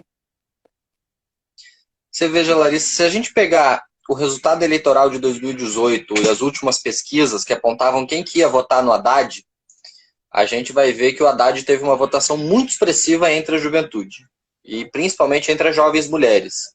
Se a gente pegar hoje as nossas pesquisas eleitorais, é a mesma coisa. A gente vê uma intenção de duas gerações muito distantes de votarem no Lula ou na candidatura do PT que for, que são os jovens e os idosos, né? E um meio campo ali entre 30 e 60 anos que ainda alimenta muito do antipetismo. E a juventude, querendo ou não, é quem tem, claro, agora com a pandemia com bastante mais dificuldade, né? Mas quem tem movimentado o cenário político, né? Indo às ruas. A Ana Júlia está aqui, por exemplo, nos assistindo, fez parte de um movimento encantador de juventude pouco tempo atrás, de ocupação das escolas, né? Quase 1.000 escolas ocupadas só aqui no Paraná, mais de 1.000 no Brasil inteiro. Enfim, então a juventude tem uma certa identidade com o nosso projeto político, a juventude tem intenção de resgatar o petismo, o lulismo e trazer o PT de volta, mas a juventude ainda não tem se filiado ao PT. O PT hoje tem no Paraná menos de 5% dos seus filiados com menos de 30 anos, é muito pouco. É muito pouco. E o cenário nacional não é muito diferente. E o que eu enxergo desse problema? Eu enxergo que para a juventude se filiar a um partido político, seja ela o PT, seja outro partido qualquer, ela precisa enxergar nesse partido político uma ferramenta para que ela consiga fazer política, para que ela consiga colocar em prática aquilo que ela acredita. O partido não vai conseguir filiar jovens só para que os jovens apoiem os demais. Só para que os jovens apoiem quem já tem mandato, quem já está eleito, quem já é deputado, quem já é governador, quem já é presidente ou quem já foi. A juventude vai se enxergar dentro do PT à medida em que o PT conseguir ser uma ferramenta para elas. E o Representa, por exemplo, que eu tive aí o prazer de coordenar ao longo desse último período, é uma dessas formas de fazer com que o partido se torne uma ferramenta para a juventude. A Thaís, por exemplo, que está aqui, foi eleita vereadora com 30 anos, eu acredito até com menos de 30 anos de idade. Nós tivemos o Hudson em Cafiara eleito com 18. Né? A Ana Júlia, aqui em Curitiba, fez 4.500 votos, quase 4.600 votos, com 20 anos de idade. Então, a juventude tem capacidade de fazer política, a sociedade espera uma renovação geracional, não só do PT, mas de toda a política. A direita já cumpriu esse objetivo em 2018 e nós talvez estejamos chegando perto do momento de fazer isso cumprir também. Mas nós não podemos contar que a juventude vai se filiar ao PT espontaneamente, porque o PT lá em 1980 surgiu para defender os direitos dos trabalhadores, ou porque no governo Lula a gente fez e aconteceu e foi um governo maravilhoso. Tudo isso é verdade. Mas a juventude vai entrar no PT, se enxergar no PT, condição de o PT ser um instrumento para que elas também mudem as suas realidades. Então eu acho que é esse o desafio que nos falta, sinceramente. Que o PT consiga demonstrar para a juventude brasileira, para a juventude paranaense, que consegue dar espaço para essa juventude fazer política. E é uma política, inclusive, diferente da política das gerações que nos antecederam. Nós temos uma geração que faz política muito mais horizontalmente, muito mais olho no olho, né? Então, são complexos de problemas complexos geracionais, né? Porque, enfim, a juventude também questiona, né? E questiona o próprio partido. O que você acha disso, Larissa? Tá meio travada a tua internet, eu acho, sei lá. Tá meio travando. Mas assim, é igual. Eu acho que eu já vou colocar a próxima, porque a gente já tá nesse assunto sobre a dificuldade que a juventude enfrentou nessa última eleição também, que seria. Eu vou dar minha visão, porque eu fui vereadora e eu vi muita gente ainda não tendo aquela confiança na juventude. É triste saber isso, mas tem muita gente que não tem ainda confiança em nós. É Tá triste. escutando? Oi, você tá me ouvindo? Tô. Não, é triste mesmo, Larissa, e é um preconceito geracional, né? Nem sempre o mais velho é o mais competente, nem sempre o mais velho é o mais inteligente. Claro que aquele que ao longo da vida aproveita as suas oportunidades, vai estudando, se qualificando, agarrando experiência, ele vai ficando cada vez melhor, né? O mais bem preparado, mais qualificado. Mas não é uma verdade para todo mundo. Bolsonaro tem quase 60 anos e hoje disse que a Antártida fica no Brasil, né? Então, a incompetência dele eu não preciso nem nem mencionar, né? Outros países do tamanho do Brasil estão vacinando a população com menos de 30 anos. Nós estamos hoje sofrendo para dar a segunda dose para aqueles acima de 60. Então, é questão que às vezes ela vem de um processo político, né? De um programa, a gente defende um programa muito bem estabelecido e a partir desse programa que as pessoas devem confiar na gente, né, da clareza com a qual a gente defende as nossas ideias, a defesa dos trabalhadores, da juventude, das mulheres, dos negros e negras, da população LGBTI, dos pequenos agricultores, né, enfim, de uma gama importante da sociedade e a capacidade que a juventude tem de renovar os métodos dessas lutas, né, de atualizar também esse programa. Veja, a direita em 2018 se atualizou. Eles passaram a ter uma geração que faz política de um jeito bem diferente da geração anterior. Eu estou falando do Kim Kataguiri, do Mamãe Falei, do Holiday, enfim, de vários. Aqui no Paraná a gente tem também, né, o Francisquinezinho, a Luísa Canziani, enfim, que fazem, o Felipe Barros, né, que fazem campanha ou política basicamente pelas redes sociais, assim, tem um programa muito mais radical do que tinha a direita anterior, inclusive. Então eles conseguiram renovar um método de fazer política dentro de um determinado programa. E esse é o desafio que nós temos também. Nós não podemos imitar os mais velhos que a gente. A gente não tem que fazer política como fazem os nossos deputados, como fazem os dirigentes mais velhos do PT. A gente tem que fazer do nosso jeito, mas defendendo as ideias que sempre fundaram e organizaram o Partido dos Trabalhadores. A gente precisa ter novos mecanismos criados a partir dessa juventude para defender a classe trabalhadora, para defender o jovem trabalhador que está lá no Uber ou no frigorífico lá no interior, ou que está trabalhando precariamente, fazendo bico, vai trabalhar hoje, não sabe se vai trabalhar amanhã. Como que nós dialogamos com eles? Então nós temos um programa, que é a defesa dos trabalhadores, mas nós precisamos ter um método diferente, porque a sociedade que fundou o PT não existe mais. Nem do ponto de vista econômico, do ponto de vista político, do ponto de vista da organização da sociedade, é tudo diferente. Nós estamos vivendo uma revolução tecnológica. Então, ou a juventude vai ter capacidade de colocar novos métodos no programa que a gente sempre defendeu, ou dificilmente as pessoas vão confiar na gente de fato. Mas você tem toda a razão. Existe um processo de preconceito geracional. E aí é o desafio que a gente tem. Assim como tem as mulheres, o desafio de acabar com o machismo na política, assim como tem os negros e negras, o desafio de acabar com o racismo, enfim, são todas lutas que englobam o nosso programa político e que a gente vai ter que enfrentar no dia a dia. Pois é, e nós, assim, nós do JPT estamos tentando mudar essa perspectiva do povo, né? Tentar colocar, eu acho que é a hora de colocar ideias novas. Eu acho que não podemos abaixar a cabeça, temos que lutar, temos que lutar. E você podia comentar alguma coisa sobre a agenda da JPT, como que vai ser esse ano? Se você puder, claro. Claro. É uma expectativa muito grande, né, Larissa, que a juventude do PT tem hoje com relação à organização das nossas secretarias municipais, da renovação da Secretaria Estadual, da Secretaria Nacional. Porque, veja, isso que a gente tem comentado, que tem sido talvez a tangente aqui de todas as discussões que a gente fez até agora, a juventude não é levada a sério.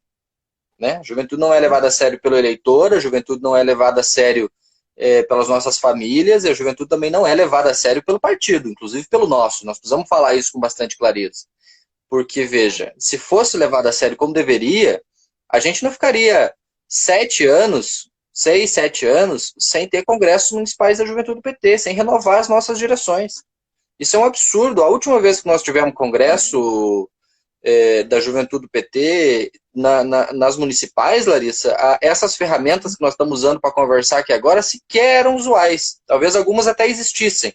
Né? O WhatsApp era uma grande novidade lá em 2015. Nós estávamos aprendendo a usar, saindo dos SMS gratuito para passar a fazer parte dos grupos, de compartilhar mídia, enfim. A geração que foi eleita para conduzir a juventude do PT a partir de 2015, que foi a última vez que nós tivemos um congresso de ciclo completo, hoje já passou bastante dos 30. Então, assim, a primeira coisa que nós precisamos garantir é que a juventude seja levada a sério no PT e que tenha congresso de renovação das direções da juventude do PT esse ano. E que esse congresso seja organizado da forma mais responsável possível. Tanto a partir da política, né, que a gente consiga garantir mobilização, que a gente consiga garantir participação dos nossos jovens, que a gente consiga garantir um bom debate político, que não seja só para renovar a direção, mas também para a gente atualizar o nosso programa, mas também do ponto de vista responsável com a pandemia. A gente não pode também, nesse momento, achar que nós vamos conseguir reunir 1.000 jovens num galpão, como nós fazíamos antigamente, fazer um grande congresso da juventude do PT presencial nesse momento. Menos provável que isso é que o governo Bolsonaro tenha uma crise de competência e consiga comprar vacina suficiente para vacinar toda a população, inclusive os jovens, até o final do ano. Não podemos ter essa expectativa, porque isso não vai acontecer.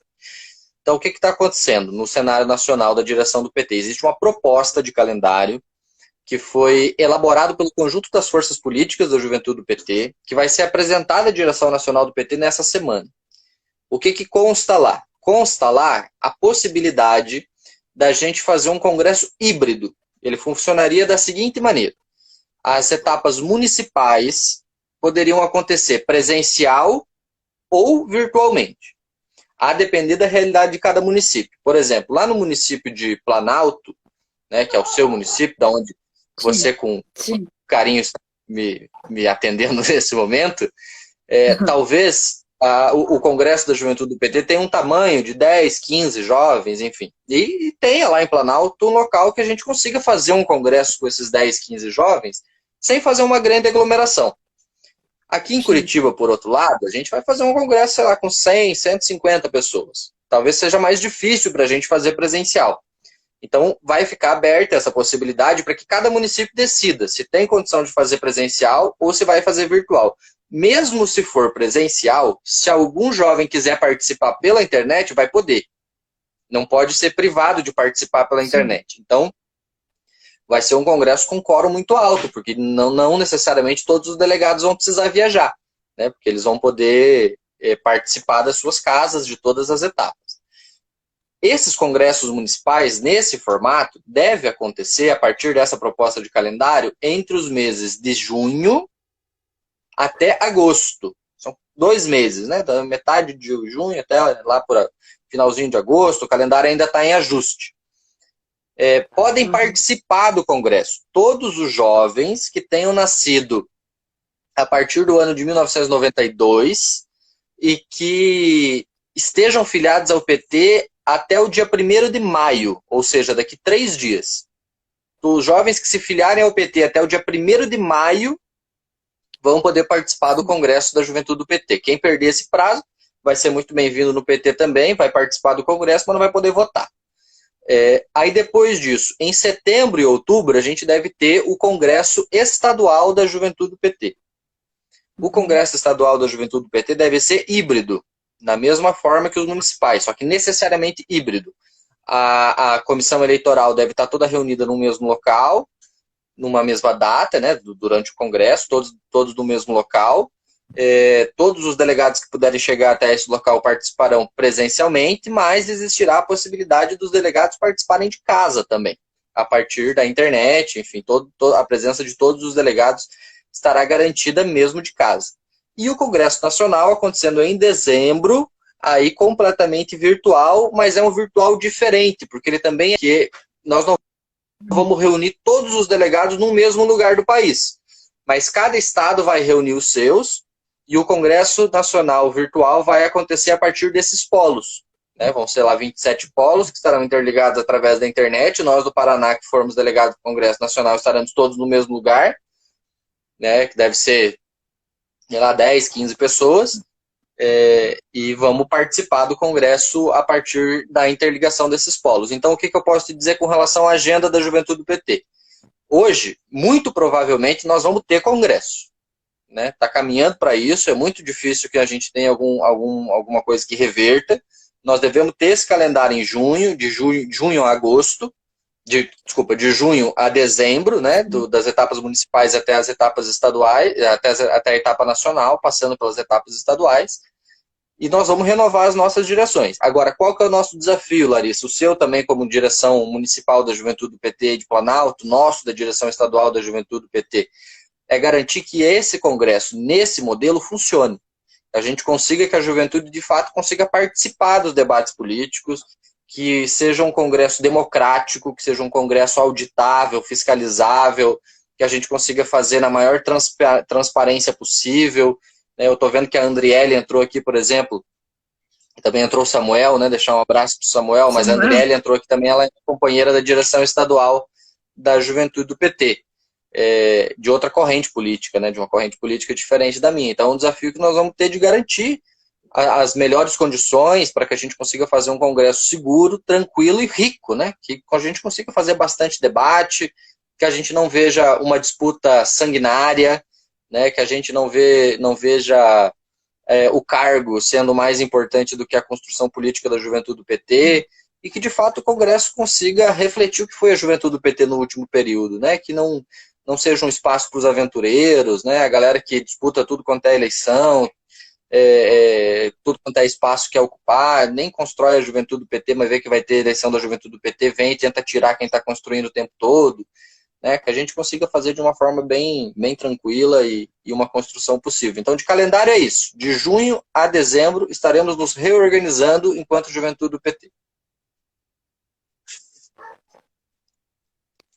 Então, eu queria que tu explicasse um pouco sobre esse, como que é? É chamado delegado, né?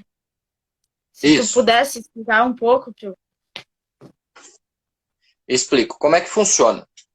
A palavra delegado. Eu quando comecei no movimento estudantil, né, foram na minha escola para pedir para mim ser delegado no congresso da UPES, né? Depois, naquele mesmo congresso, eu seria eleito dirigente da UPES, mas enfim. E eu ouvi essa palavra delegado e, poxa, delegado para mim é coisa de polícia, né? O que tem a ver delegado com o movimento estudantil e tal? Mas essa palavra delegado, ela é utilizada nesse processo do Congresso, porque assim, a eleição da juventude do PT, ela não é uma eleição direta, em que você vota, como a eleição de presidente é direta, você vai lá na urna e vota direto para o presidente. O meu voto e o teu vale a mesma coisa. E o dele, inclusive. A eleição da juventude do PT não é direta, ela é indireta. E como que funciona?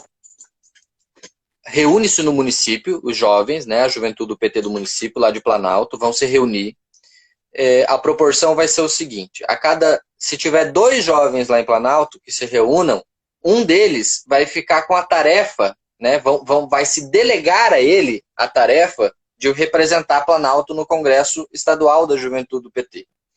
Se tiver 5, aí vai ser 2. Se tiver 8, vai ser 3. E assim sucessivamente. A cada 3 ou 4, se eu não me engano, ganha um a mais. O primeiro tem que ter 2, não elege com 1, né? Tem que ter pelo menos 2.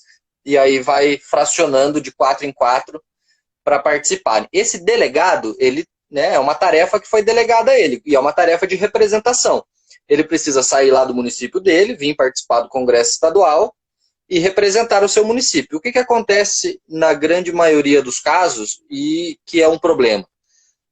Por exemplo, a gente vai sair fazendo campanha, vai ter desde o começo alguém que é candidato, delegado a secretário nacional da Juventude do PT, alguém que é candidato a secretário estadual, enfim. E nós vamos rodar os municípios fazendo campanha, vamos lá em Planalto, por exemplo, nós vamos combinar lá com Planalto que Planalto vai participar conosco, vai estar na nossa chapa, ou enfim, qualquer outra, né? Dando um exemplo.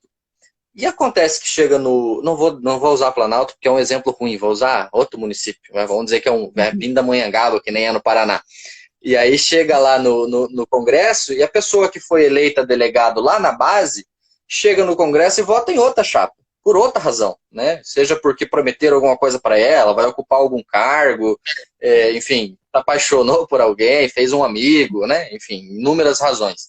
Então, a eleição indireta, ele tem esse problema, que nem sempre a vontade lá da base no município se concretiza no Congresso Estadual ou no Congresso Nacional. Mas é o método que a gente tem para fazer.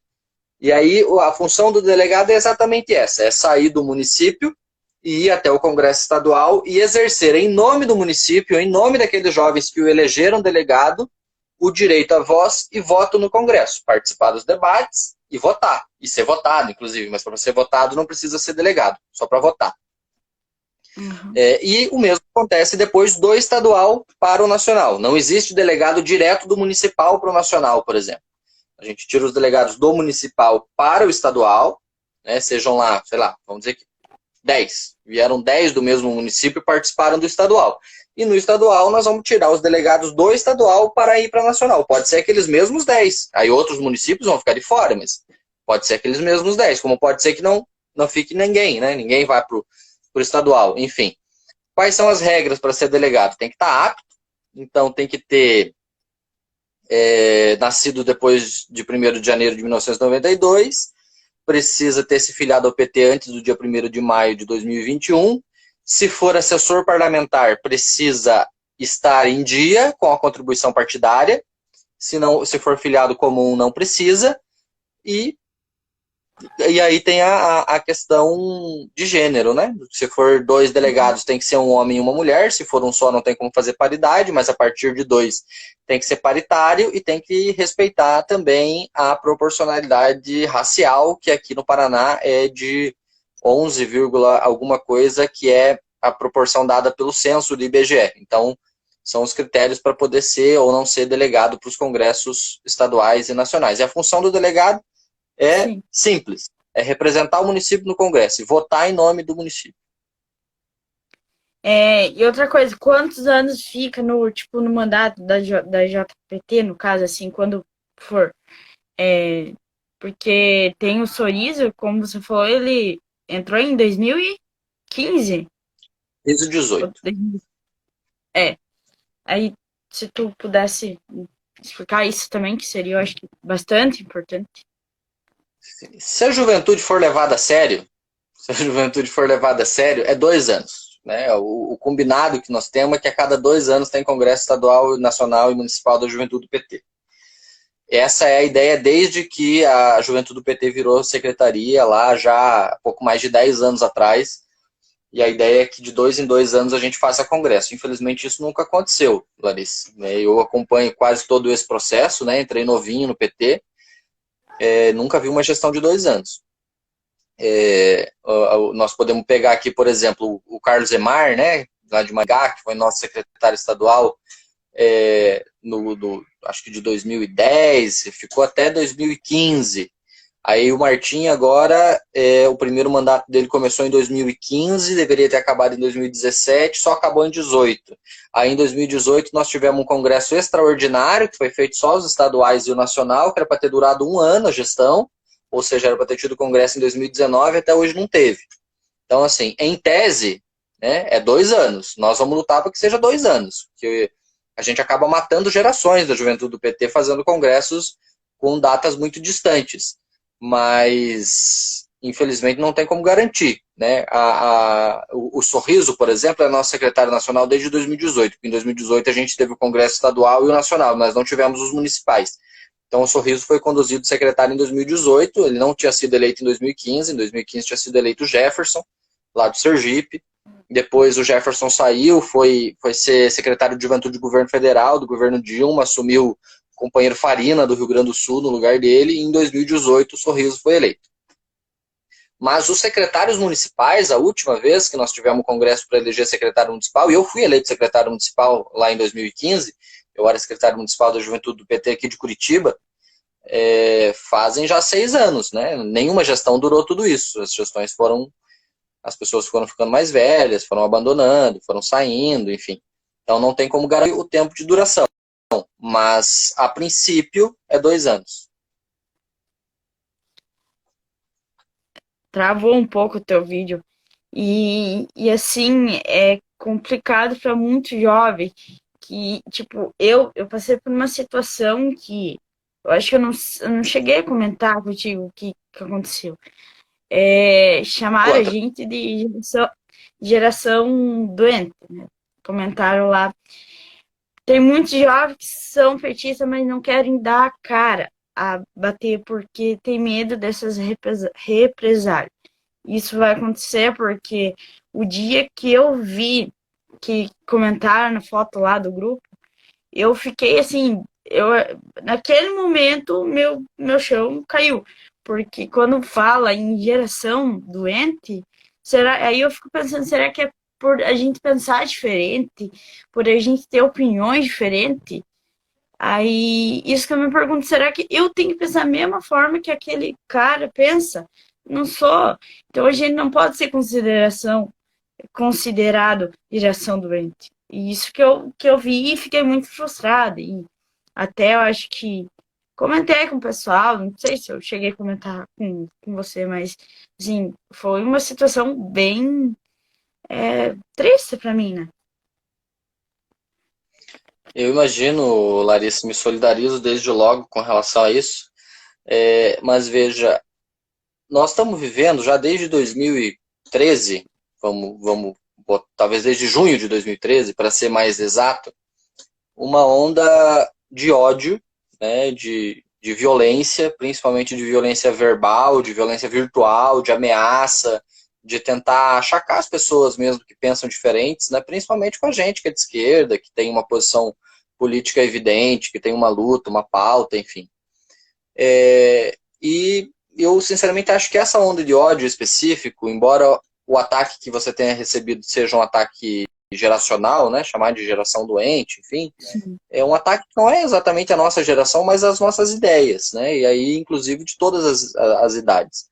A presidenta Dilma foi muito vítima de processo de ódio, né, de pegar vídeos dela descontextualizados e utilizar como se ela não estivesse falando alguma coisa certa, ou de usar adesivos na boca do tanque do combustível do carro que eram horríveis, né, uma violência de gênero incompreensível. Assim. O presidente Lula é até hoje vítima de ódio, de difamação, chamam de cachaceiro, de nove dedos, de vagabundo, né, para além da própria perseguição da mídia, para a própria perseguição do sistema judiciário. Assim, e são características que são muito próprias do sistema fascista, né, do que aconteceu na Itália, na Alemanha, na primeira metade do século passado, enfim, de processo de repressão mesmo a ideologias diferentes, a ideias que destoem, e sinceramente eu entendo que isso machuque, né, porque às vezes inclusive vem de pessoas muito próximas da gente, né, de família, de amigo, de professor, enfim, mas eu acho que isso diz muito mais sobre eles do que sobre a gente. Né? Porque, querendo ou não, nós somos democratas. Né? Nós defendemos a democracia, inclusive uma democracia muito mais real do que essa democracia que está aí. É muito mais democracia do que simplesmente votar e ser votado. Mas uma democracia de participação, uma democracia de envolvimento, uma democracia plural, de respeito às diferenças. E aí eu pergunto assim, quem está doente, né? Quem está doente? Quem não consegue conviver com o divergente, quem não consegue pensar, quem não consegue debater, quem não consegue compreender, né, que as pessoas possam pensar diferentes, né, não é a gente que está doente, não somos uma geração doente, muito pelo contrário, nós somos uma geração saudável, de luta, que está vivendo um momento histórico muito peculiar e está resistindo bravamente ao que está acontecendo. A gente pode pegar todas as grandes resistências a isso, a esse governo fascista, a esse movimento de repressão política que acontece, a juventude é linha de frente em todas essas disputas, em todas essas defesas. A história mostrará quem está doente. Nós estamos do lado certo da história. Nós estamos defendendo o que é justo, nós estamos defendendo direitos das pessoas que precisam de direitos, nós estamos defendendo o direito de pensar, o direito de falar, o direito de agir, o de comer, o de trabalhar, o de se divertir, né, o direito de viver a vida como ela tem que ser vivida. Então, assim, entenda isso como uma fala de solidariedade, assim, né? Não é justo o ataque que você recebeu, obviamente não é. Muitos companheiros nossos e companheiras estão recebendo ataques similares, mas nós precisamos estar forte e ter no nosso coração, na nossa cabeça, que nós estamos do lado certo da história. Que a violência, que o ódio não são instrumentos de fazer política. E que nós estamos por aí defendendo o amor, defendendo a vida, defendendo direitos, defendendo que o Estado exista e exista para ajudar quem precisa do Estado.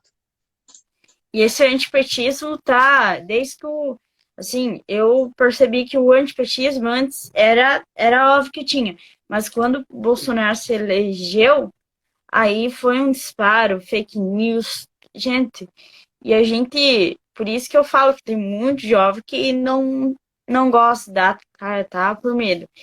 E aí eu queria te perguntar assim, igual a liberdade do Lula agora, que foi provado que o Moro tinha culpa.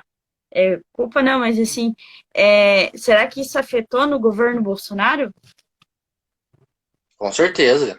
Com certeza, afetou em toda a relação política que esteja estabelecida no Brasil, né? Primeiro que o STF não contou nenhuma novidade, né? Não precisa ser estudante de direito. Estou aqui vendo que entraram aqui o Agnaldo, que é um amigo advogado, o Pablo também, que se formou comigo na Universidade Federal ali, que é um baita de um advogado, principalmente dessa área do direito constitucional, administrativo, né? E eles com certeza concordam comigo que o STF não contou uma novidade ao país, não contou algo que as pessoas não soubessem, porque a Lava Jato, comandada pelo Sérgio Moro, foi uma instituição de perseguição política. Criou-se em Curitiba um tribunal de exceção que foi chamado pelo Lula de República de Curitiba pejorativamente, porque era exatamente essa referência que se buscava fazer.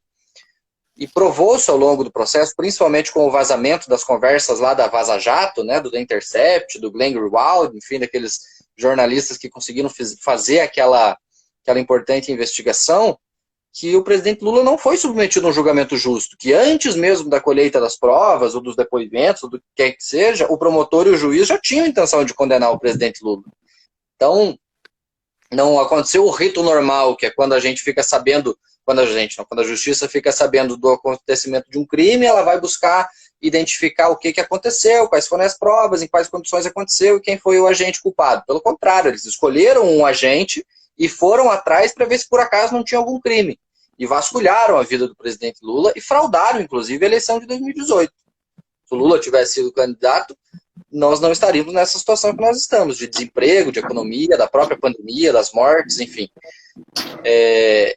E a volta do Lula, né, o Lula poder ser candidato de volta em 2022, com certeza mexe com todas as estruturas políticas do país, porque muda o cenário, né, de um cenário que tinha essa dificuldade, inclusive, de ter uma liderança com capacidade eleitoral que se contrapusesse ao Bolsonaro, né, agora não existe mais. Agora nós temos uma liderança mais popular ainda do que o presidente, que já governou, que tem um governo que contrasta com o governo do Bolsonaro, tanto é que saiu com 86% de aprovação, com pleno emprego, com a economia girando alto, com o país respeitadíssimo no mundo, com uma diplomacia muito bem feita, criando bancos, né, criando blocos econômicos internacionais, seja aqui no Mercosul, né, seja nos BRICS, enfim, um monte de coisa interessante que aconteceu e que contrasta com um governo de absoluta incompetência, que erra as siglas dos estados para mandar vacina, troca o Amapá pelo Amazonas, diz que a Antártica é no Brasil,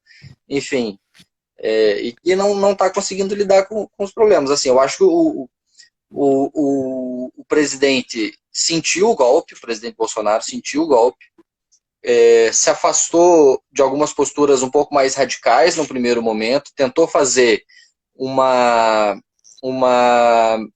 mediação da figura dele, tentando ser um pouco mais estadista, chegou a aparecer de máscara, defendeu vacina, enfim, mas é um movimento que também está acabando, assim, né, porque eu acho que agora eles estão apostando que devem se radicalizar um pouco mais. Mas se a gente vê o que o filho do presidente fez ontem, por exemplo, na CPI da Covid, né, de defender que as sessões sejam virtuais, porque senão os senadores vão morrer por conta do vírus. Isso é completamente irrazoável e com certeza essa mudança de postura do governo é com relação a um novo cenário político que se põe, né? Agora não é mais ao Dória, ao Luciano Huck, ao próprio Haddad que eles precisam se contrapor, eles precisam se contrapor ao Lula, que governou muito bem. Então, com certeza tem impacto, sim. Não sei se você concorda comigo. Não, concordo completamente, porque a gente achou engraçado, porque quando foi o Lula teve seus direitos legados, assim, tipo, que pode ser presidente. O engraçado que ele, igual você falou, ele defendeu a vacina, ele usou máscara, ele fez tudo que ele fez ao contrário, né? E aí, medo que o Lula se eleja, e vai se eleger, com certeza, aí ele tomou essas atitudes. É uma situação bem complicada que o Brasil está vivendo, porque a gente chacota no mundo inteiro, vamos dizer assim, que a gente não tem presidente. Nós somos um país que não tem ninguém para governar nós. Isso é chateado. Isso é bem triste, uma situação bem complicada. E para quem eu encomendei até um livro e eu comecei a ler. Gente, a melhor coisa é sobre esse carinha aqui. É um livro muito bom e que ele conta tudo sobre como que o Povo que travou Lula. bem na hora. Hã? Mostra o Ah, livro de novo, travou bem na hora. Ah, sim. ele é a entrevista que o Lula deu e eu acho que assim é um livro muito bom para ler. Eu comprei meio trocado, era para ser a parte um, comprei a parte 2, mas assim, é um livro bem bacana. Conta tudo que o Lula, toda a entrevista que o Lula fez com o Sérgio, que o Sérgio Moro fez com o Lula. Eu acho que é uma coisa bem bacana de ler. Ah, acho que tu tem alguma coisa para comentar? Eu vou aproveitar o merchan do livro. Quer ver? Deixa eu mostrar. E vou sugerir também, para quem quiser entender, né, o posicionamento do STF, né, e principalmente a parcialidade do juiz Moro, esse livro aqui, ó, que chama-se Relações Obscenas, As Revelações do The Intercept. É um livro interessante porque ele conta com a organização de uma companheira nossa da Juventude do PT aqui do Paraná. Ele foi organizado pela Camila Milek e pela companheira Ana Júlia, né? E ele traz uma série de artigos de pesquisadores, de juristas, de gente que entende do processo também, e exatamente nesse sentido de desvendar o que aconteceu na Lava Jato, né? Então, fica, já que você mostrou um livro, né? Eu mostrar um também que encaixa muito nessa questão e que para quem busca aí compreender, né, os argumentos pelos quais ficou comprovada a suspeição do ministro, do ex-ministro, do ex-juiz e agora Sérgio Moro, né, para que leia também aí as relações obscenas. Inclusive já saiu o volume 2, que é bem interessante também. As pessoas fiquem aí, espero que busquem ler, porque vale muito a pena. Ah, outra coisa antes da gente encerrar. Eu vi que esse dia aconteceu um negócio com um vereador de Curitiba que queriam caçar a chapa, a candidatura dele. Como que tá a situação? A Ana Júlia tá falando que quem quiser ler o livro que ela organizou aí é para falar que ela manda. Ó. Pode mandar. Aconteceu uma outra aberração, né, Larissa? Você veja, o vereador em questão é o vereador Renato Freitas. Ele é mestre em Direito também pela Universidade Federal do Paraná, pesquisador da área da criminologia, e é um homem jovem, né? Tem pouco mais de 30 anos, enfim, ligado ao movimento de periferia, movimento hip hop, e é um companheiro de primeira hora, né? É talvez uma das expressões do que é hoje a renovação do PT, né? De gente que vem mesmo ascendendo socialmente, ou culturalmente, ou politicamente, através das políticas que foram desenvolvidas pelos governos do PT, né? Assim como eu, assim como você, assim como várias outras pessoas, e que hoje ocupam espaços importantes. E o vereador Renato, ele não esqueceu de onde ele veio. Ele não, assim como vários outros que se elegem da periferia e que passam a falar de outros assuntos e usar ternos bonitos e se tentar aparecer aquilo que não é, o vereador Renato continua sendo exatamente aquilo que ele sempre foi. Um militante dos direitos humanos e alguém vindo da periferia, defensor dos trabalhadores, defensor da nossa juventude periférica, né? E o Renato, ele não faz um jogo de multisagrados, vamos assim dizer, né, de puxar saco ou de ficar trocando elogios com os vereadores de direita. Ele é um vereador firme, de posições ideológicas muito bem estabelecidas, e ele busca o tempo todo fazer essa defesa e trazer a voz da periferia. E aí o que eles fizeram? Né, aconteceu uma sessão na Câmara Municipal de Curitiba, em que um dos vereadores da bancada evangélica estava defendendo mais benefício, não sei exatamente qual a questão, mas defendendo o tratamento dos adictos, né, dos dependentes químicos, através das comunidades terapêuticas mantidas pela igreja, mas financiadas pelo Estado.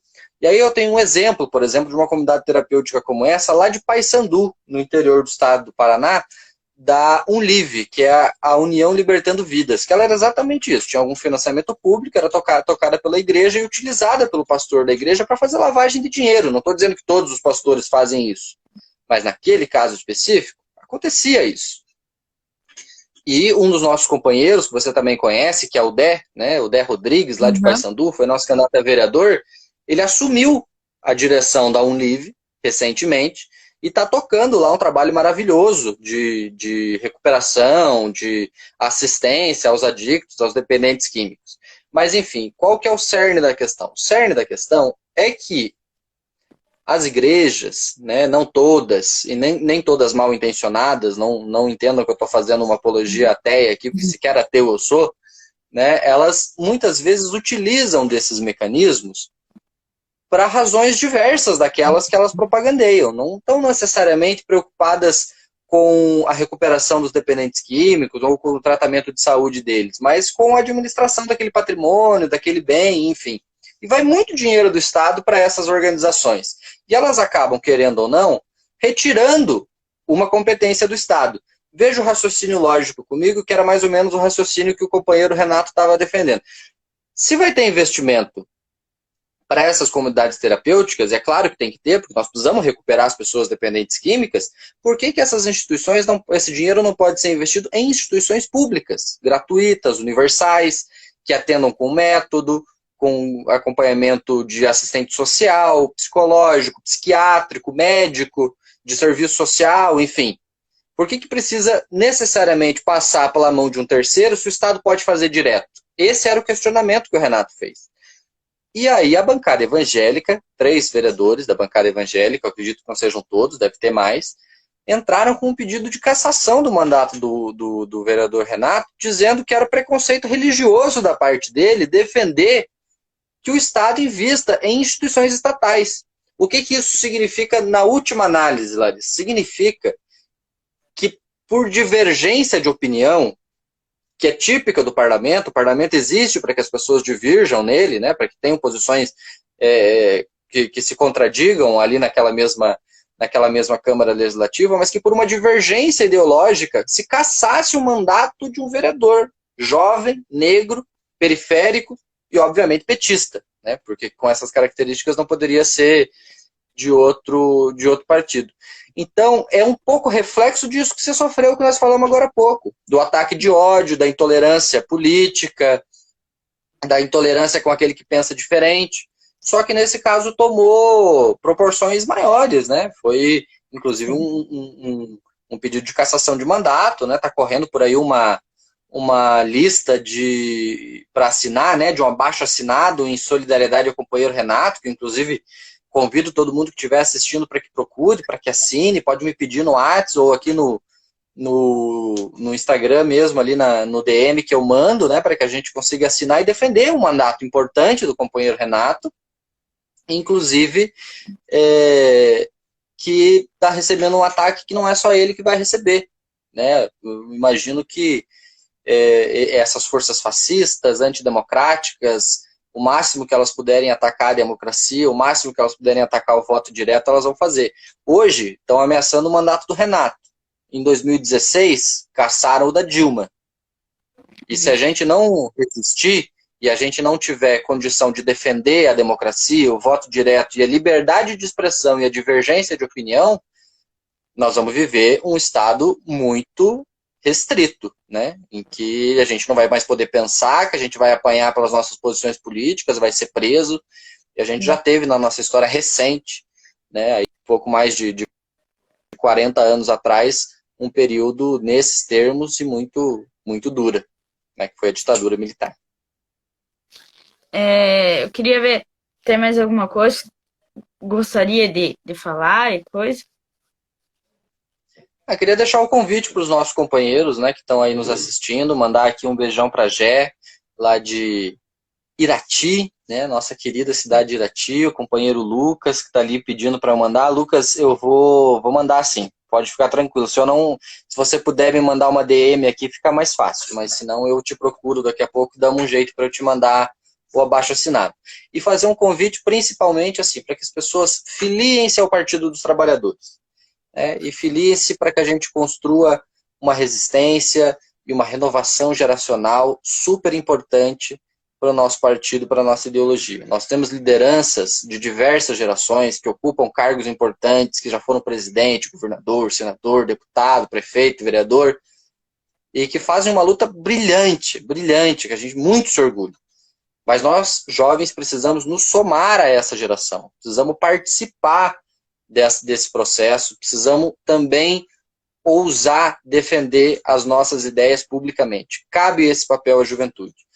Fazer um último registro, também nós estamos na semana do 1º de maio, que é o Dia do Trabalhador, nós vamos ter comemorações estado afora, país afora, muito importante que a juventude do PT se envolva nas discussões do 1º de maio, e nós temos amanhã a descomemoração de uma data muito importante no estado do Paraná, amanhã é dia 29 de abril de 2021, amanhã completar-se-ão 6 anos do massacre dos professores no Centro Cívico de Curitiba, em que o governador Beto Richa, por mais de 4 horas seguidas, tacou bombas, balas de gás, balas de borracha, cachorro, e uma série de violência contra um grupo de professores, de estudantes, de militantes de direitos humanos, feriu mais de 300 pessoas. Então nós precisamos ter essa lembrança amanhã, postar nas nossas redes sociais as lembranças do dia 29 de abril, no dia 1º comemorar o Dia do Trabalhador, amanhã descomemorar a violência do governador, o então governador do PSDB, do Beto Richa, e organizar a luta. Agradecer do fundo do coração, Larissa, por você lembrar de mim, por você me chamar de vez em quando para a gente bater um papo. Eu estou sempre por aqui assistindo as suas lives, sempre muito qualificadas com os nossos companheiros, as nossas companheiras. Sou um fã do seu trabalho, da sua coragem de vir às redes sociais defender aquilo que você acredita. Espero que você seja sempre essa menina forte e determinada, mas que também seja um exemplo para mais jovens petistas que ocupem as redes sociais e que façam o bom debate político. E aí desejar que a gente entre, então, nesse calendário de reorganização da juventude do PT, que a gente iniciou a conversa comentando sobre ele, de cabeça erguida, de alma tranquila, e que a gente tenha noção dos desafios que a gente tem pela frente, das tarefas que o PT e que o Brasil reservam à nossa geração, e que a gente consiga organizar uma boa luta. Por fim, deixar um abraço ao delegado de polícia Pedro Felipe, entrou por último aqui agora, foi nosso candidato a vice-prefeito aqui de Curitiba, é um companheiro jovem também de renovação geracional e que muito nos alegra pelas posições que defende, pelo debate que faz e que agora está organizando o setorial de segurança pública do PT. Aqueles que eventualmente quiserem fazer parte, tem que entrar em contato aí com o companheiro Pedro Felipe. Larissa, obrigado, viu, por me chamar aqui, parabéns, tamo junto. Queria agradecer você, Wellington, por aceitar esse convite de novo, mas para mim é um prazer ter você como amigo e vamos esperar que venha essa vacina logo para vocês virem para aqui para o Sudoeste, vamos se reunir, vamos. E antes da gente se encerrar, eu queria fazer o comunicado que a gente está fazendo de novo, que a gente está fazendo uma campanha do agasalho. Quem puder, que é daqui do município de Planalto, quem puder ajudar, doar, eu acho que é para uma ação muito importante, muito boa, para ajudar aquelas pessoas mais necessitadas, e vamos ajudar, gente, porque eu já coloquei os cartões de divulgação e vamos fazer uma ação bem bonita, bem legal. Agradecer você de novo por aceitar. Obrigada a todos que tiveram presente nessa live. Uma boa noite. Valeu, Larissa.